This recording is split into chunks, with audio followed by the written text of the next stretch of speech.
자, 그런가 하면 검찰의 또 하나의 수사 갈래는 이른바 송철호 시장의 공약을 지원해주기 위해 정부가 부당하게 뭔가를 개입한 건 아니냐라는 갈래에 대해서도 수사가 진행 중인데요. 김기현 시장의 주장대로라면 이렇게 김기현 시장을 배제하는 움직임과 동시에 송철호 후보가 청와대에 단독으로 들어갔다라는 정황도 오늘 새롭게 나왔습니다. 그런데 중요한 건 송철호 후보가 청와대에 단독으로 들어가서 면담한 이후에 그 이후에 공약들이 어떻게 됐는지를 좀 살펴봐야 할 필요가 있어 보입니다. 함께 보시죠. 송철호의 나홀로 청와대 방문 오늘 새롭게 주목받고 있는데 2017년 10월 12일 송철호 후보가 청와대 인근서 행정관과 접촉한 뒤에 청와대에 혼자 방문한 정황이 오늘 새롭게 나왔어요. 송병기 업무수첩에는 그러니까 저 업무수첩이 지금 다 틀린 거거든요. 2017년 10월 13일 그러니까 송철호 후보가 청와대에 혼자 방문했다라는 정황. 그 바로 다음 날에 10월 12일 송 장관 BH 방문 결과라고 적혀 있었다는 거예요. VIP가 실장을 통해 출마 요청. A는 땡땡 발전. 임동호는 자리를 요구. 검찰은 청와대의 제안이 송철호 출마의 계기라고 의심을 했고요. 그 이후에 면담 뒤에 어떻게 됐느냐. 자, 검찰은 이 부분을 주목하고 있습니다. 당시 김기현 시장의 공약은 정부에 의해서 탈락이 됩니다.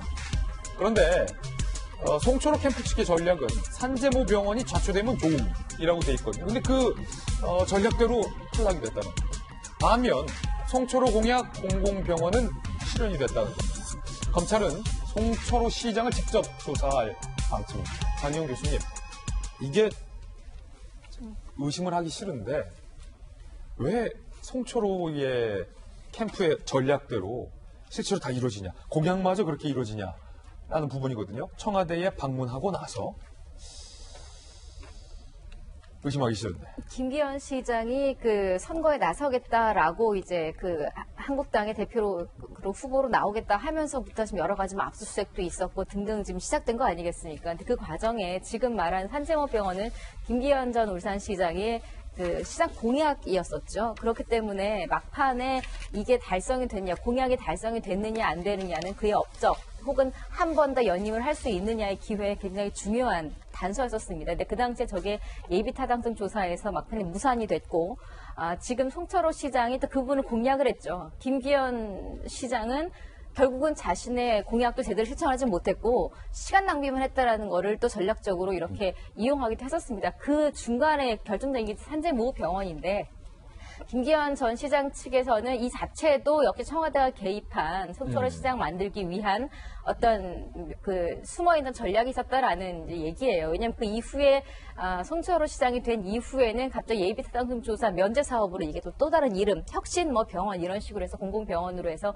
이게 통과가 되는 이제 사업을 진행하기로 또 결정이 나거든요. 미뤄졌다, 소위. 예, 그리고 이제 산재모 병원 예비타당성 조사에서 탈락된 경위도 김기현 전 시장의 얘기대로라면 이런저런 그 기준 잣대를 다르게 해서 탈락이 억울하게 됐다라는 거예요. 근데 문제는 산업재 모병원이 사실 설립된 취지를 본다면 누가 당선되기 위해서라기보다 진짜 그 병원의 목적을 보자면 산업재해를 겪고 계신 분들이 얼마나 더 빠른 시간 내에 제대로 치료를 받고 또 업무에 다시 복귀를 하고 여러 가지 이제 편익에 관한 공공사업의 일환이었었는데 이게 정치적으로 이렇게 활용이 됐다라는 거 아직 밝혀지진 않았습니다만 단정할 수는 없습니다만 그게 긴 시간 동안 끌다가 결국은 타당성 예비조사에 탈락을 해 그 과정을 저도 열심히 봤거든요. 왜냐하면 편익적인 면에서 왜 탈락이 됐는지, 그러니까 정말 탈락돼야 될 거라면 탈락도 돼야 맞죠. 탈락이 돼야 될 게 탈락이 안 돼서 전 시장이 업적으로 간다면 그것도 잘못된 것인데 조금 애매한 부분이 있기는 있더라고요. 편익이 어떤 산정 차원에 있어서. 그래서 그 여러 가지를 봤을 때 김기현 전 시장 같은 경우에는 당연히 억울한 면이 있겠죠. 다만 김기현 전 시장의 포인트를 둘 것이 아니라 왜 굳이 송철호 시장이 후보로 나왔을 때 이런 일들이 벌어졌고 그들이 전략적으로 당선이 되는데 기여할 만한 어떤 그 목적으로 수단으로 쓰였느냐 이 부분에 이제 많은 분들이 의심을 갖는 것이고 그러니까 청와대에 들어가서 무슨 내용을 나눴느냐 혹시 상대 후보의 공약은 탈락시키고 내 공약을 밀어달라라는 모종의 이른바 주고받기가 있었던 것 아니냐. 수첩 내용과 연관시킨다는 게 굉장히 크잖아요. 수첩 그렇군요. 내용이 없었더라면 뭐 너희들 기자들끼리 지금 시나리오 소설 쓰는 거냐라고 우길 수도 있겠습니다만 수첩 내용과 같이 너무 딱딱 떨어지다 보니까 지금 예. 이런 비난을 피할 수가 없다는 생각이 듭니다. 그러니까요. 아직 단정적으로 말씀드릴 수는 없지만 김영주 의원님, 전 개인적으로 저 송병기 씨 저 수첩 꼭 갖고 싶어요. 왜냐하면 그 뭐 데스노트라는 영화 있잖아요. 적은 대로 다 되잖아요. 저 수첩에 무슨 효과가 있는지 모르는데 만약에 아무것도 아니면 마법이 있는 수준이에요. 뭐 적는 대로 다 돼. 당내 후보도 없어지고 적는 대로 공약도 다 되고 적는 대로 상대 후보에 대해서 수사도 진행되고 마법의 수첩 같아요.